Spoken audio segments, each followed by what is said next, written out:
I was just staring at a text from my own mother that said, "The trash is finally where it belongs."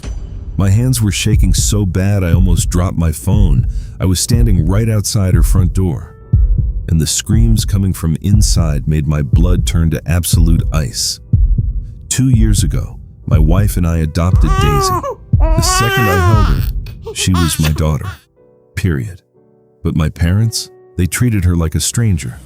Still, when they lost their business, I swallowed my pride. I started secretly paying their massive house mortgage every month so they wouldn't end up on the street. I thought family stuck together. I was wrong. Today, my wife was stuck at the hospital, so I dropped Daisy off at my parents' place for just 2 hours. My mom smiled her fake, sugary smile and said, "She'll be safe with us, Garrett." But I got off work early. I walked up to their house, and that's when I heard it.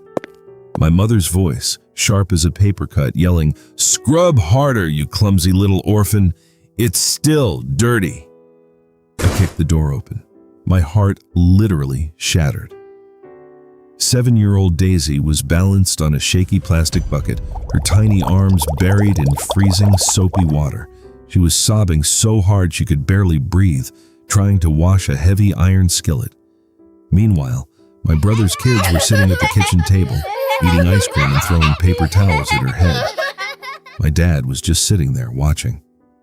"What are you doing?" I roared. Daisy gasped, slipped off the bucket and sprinted into my arms, soaking my shirt with her tears. "Daddy, I'm sorry. I'm trying to be good," she wailed. My mom rolled her eyes. "Oh, stop being a baby. We're just teaching her how to work. My actual grandkids don't do chores because they belong here. She doesn't." My dad stood up, looking cold as stone. "It's our house, Garrett. If you don't like how we treat the adopted girl, take her and get out." I didn't say a word. I carried Daisy to the car. In the back seat, she looked at me with red, puffy eyes and whispered, "Daddy, am I not real?" That was the exact second my sadness turned into pure fury. They wanted to talk about their house? Fine. The next morning, I called the bank. I pulled every single penny of my financial support. I stopped paying their mortgage completely.